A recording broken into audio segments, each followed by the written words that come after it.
Hello there, it's MusicMan0150, also known as Gary. And yes, I am back once again with another video for you. And the reason that I hadn't been on for a while is all of my SD cards were full.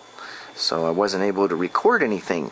But now I'm able to record some more for you, being that I was able to back up a lot of the recorded material from the SD card to the computer. And so here I am again for you. And as you can see, I'm here at the church again. And I'm presently working on some more Sunday service CDs. And as you can see right here, I'm printing up the labels for the CDs. I'm still burning the master copy of the recording, so I can't duplicate just yet until that's done.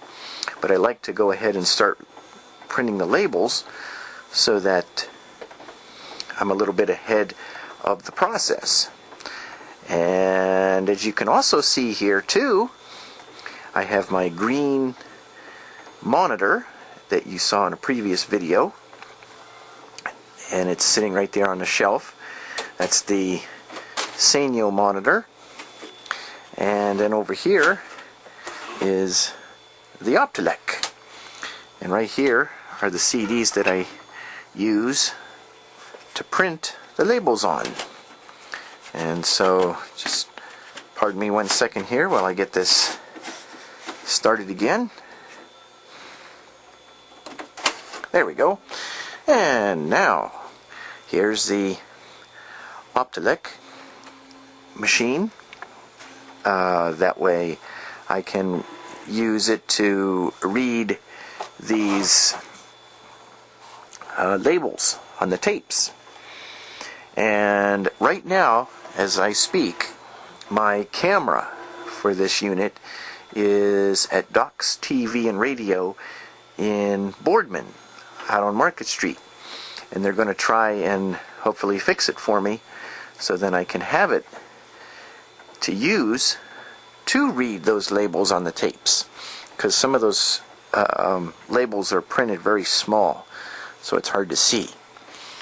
But here's the monitor again, in case you hadn't remembered what it looked like. Remember, it's a Sanyo, and then this is the you could kind of say it's the bright level or the contrast knob, and then the power. We can go ahead and turn it on, but there won't be anything on the screen because there's nothing hooked to the there's nothing to produce a signal on the screen. But you can see here that I did replace the light bulb in the Optelec unit. So that's a good thing, because once I do get the camera back, then when I put this material under the camera, there'll be plenty of light for the camera to pick up the image, and then it'll project here on the monitor. So, like I say, as you can see, that there's nothing showing on the monitor, and I didn't even think about it. Really didn't think about bringing the other camera, like this Pixio here, because I have two of them now. So when one goes down as far as battery goes, I have the other one to continue recording with. And I didn't even think to bring it, and then you could have seen the display on the monitor again, but that's okay. So anyway, let's go ahead and turn this back off so we don't waste the power on the bulb or the monitor. Like I say, hopefully the camera will be back soon. They said it would take about a week, so hopefully that'll be the case. And so now, just inserting the next CD here. And also, at the same time, what I'm doing is I'm transferring another tape from reel-to-reel to digital. And this is the reel-to-reel unit that is here at the church. And this one is known as an Akai. AKAI. And you can see that this is a really big model. And this is one that normally stands up. It stands upright, whereas the two that you've seen at home, they lay flat. Of course, that other one, the realistic one, that can stand up like this one too. But I like to keep it flat because it's easier to thread the tape in. But this one, the way it's designed, you can keep it standing and thread the tape real easily. And just to kind of give you an overview of the controls that it has the side selector switch, headphone, volume. There's your level meters. These are extra buttons, like for tape quality and different functions, you know, for recording and that. And your levels, microphone, input, power, the pause control. And then you notice there's two flip levers. One is for fast forward and rewind, and in the middle is stop, and then the other one is strictly for play. And then the little red button is for record. And then that lever, the lever right there, that's for the pause. So this is more of a complex tape unit. But it works real well. It works really, really well. And the one thing about this machine here is that it does not play 1 7/8 inches per second reels. So if you have a reel that was recorded on 1 7/8, it's unplayable on this particular machine because it doesn't have that speed. But the two that you've seen at home have that. And believe it or not, the CD's done already. So let's go ahead and change it again.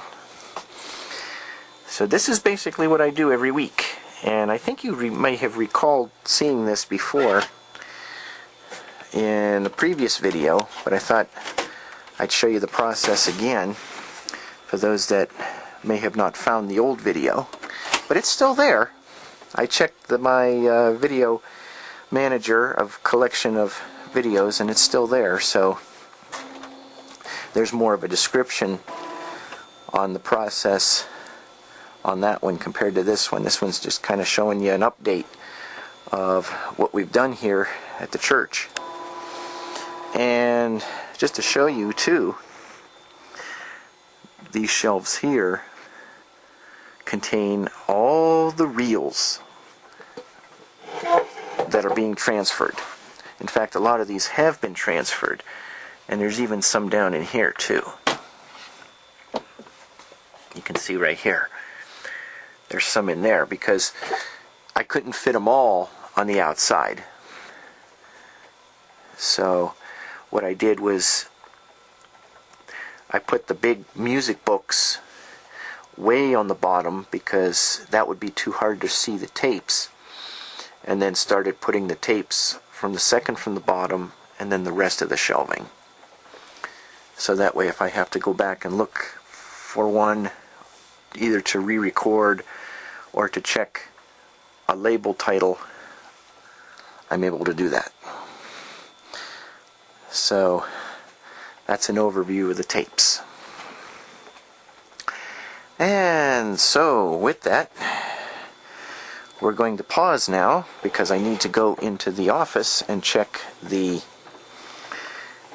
master CD and see if that's completed. And then we'll come back in here and I'll show you the process once again on how the discs are duplicated.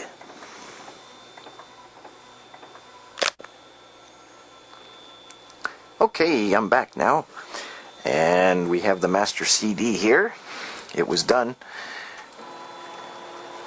burning, so this is it here. I don't have any labels on it yet because I normally label it after I do all the duplication, and then I archive all the CDs right here, as you can see, and they go back all the way to 2009, I believe.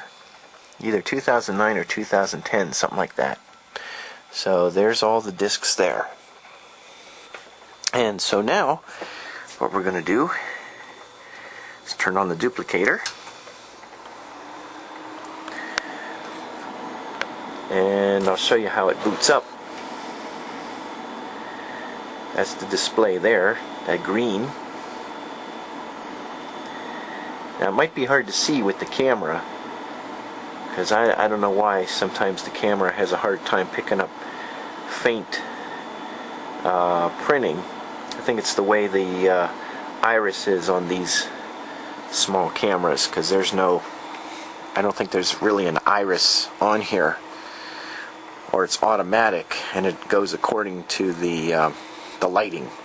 But anyway, this is the master drive right here, so this is where we put in the disc that you want to copy from. So we put that in there, and we'll close the door. And you can see here, I think you remember from the last time, that these two drives don't work. So we don't use those, but the other 5 are working fine.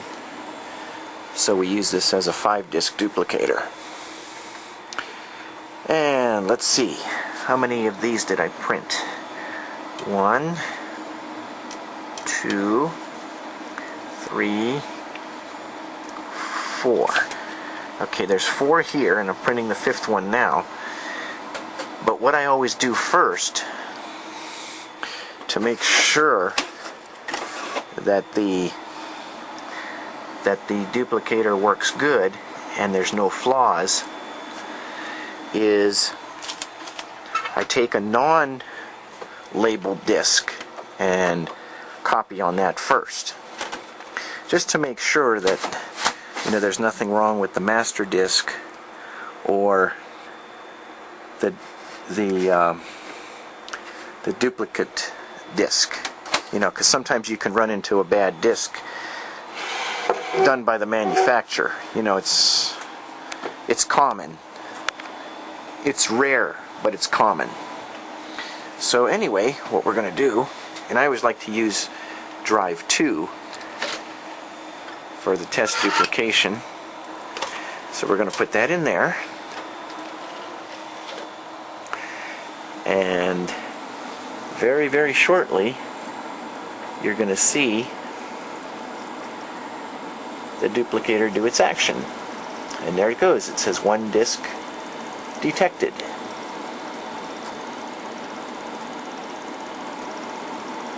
Checking blank disc. And there it goes. And if you put in a disc that isn't blank, what it does, it opens up the drawer and says, not a blank disc. So the machine knows when you have a blank disc or when you don't. And there you can see it counting up. And when it gets to 65 minutes and 10 seconds on the bottom, then the duplication is complete. And right there it says the percentage of the copy. So that's a little overview again of the duplicator and the printing process. And also gives you an update on the little changes we've done here. And just to kind of show you, I don't know if I showed you here on the top, there's tapes up there that I've gone through, and those are more lecture tapes, and there's some music tapes up there. They're actually music tapes for a series called Love Notes, and it's music that we haven't used for quite a while, so I'm not sure what's going to happen with those tapes at this point. But we'll just keep them up there for now until such time. And over here you can see a whole bunch of music right there, and that file cabinet there is full of music too. So anyway, that gives you a little overview of what's happening here. And so I need to sign off for now and keep working here, making the CDs, so that way they can get done pretty fast. So any other updates I can think of, I will certainly be back. So until next time, this is MusicMan0150 signing off for now, and hope everyone has a great day, and we'll be back with more videos real soon for you to see.